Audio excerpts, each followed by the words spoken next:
আসসালামু আলাইকুম। এটা ডিজিটাল স্কেল আসছে আমাদের দোকানে। ডিজিটাল স্কেলটার সমস্যা হলো এই যে চালু দিলাম, কিন্তু চালু দেওয়ার পরে এই যে সুইচ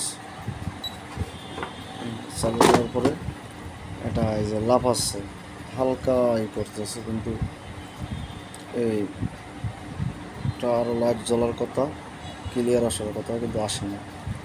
আর এটা চার্জ দিলে চার্জের যে বাতিটা জ্বলবে, বাতিটাও জ্বলে না। কাস্টমারে বলতেছে ভাই বাতি জ্বলে না, চার্জ দিলে চার্জ হয় না, এই জন্য নিয়ে আসছি। পরে খুললাম স্কেলটা, খোলার পরে দেখি এটা আমি আগেই নাট বল্টু খুলে রাখছি, দেখি যে এটা উন্দুরে এগুলো কাইটে রাখছে।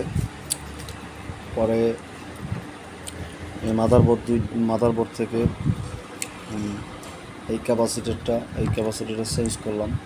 এই দেখেন উন্দুরে কাইটটা কী করছে, এটা 10 ভোল্ট 470 ইউফ, এটাও একই, মানে 1000 ইউফ দিলেও হয়। যাই হোক, মূল সমস্যায় যাই, এটা সমাধান কীভাবে করা যায়। এই জন্য এই যে দেখেন তন্দুরি কাইটা কী করছে। এখন এই যে দেখেন এটা তার, এই জায়গায় এটা হলো এসি লাইনের যে জ্বলার, এটা এখন ঠিক আছে। এই যে আমি এক হাত দিয়ে ভিডিও করতেছি, তো এই জন্য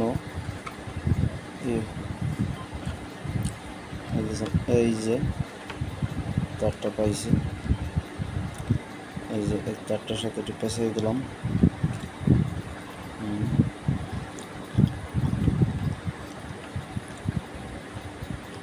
এই যে দেখেন, দেখানোর জন্য শুধু, এই যে ঠিক হয়ে গেছে, ঠিক আছে। আবার সাইডে দিলে আবার যেই সমস্যা সেই সমস্যা, ঠিক আছে। এই যে আবার ধরলাম, আবার কিন্তু ঠিক হয়ে গেছে। যারা digital scale, fridge, TV repairing করেন বা কাজ করতে চান,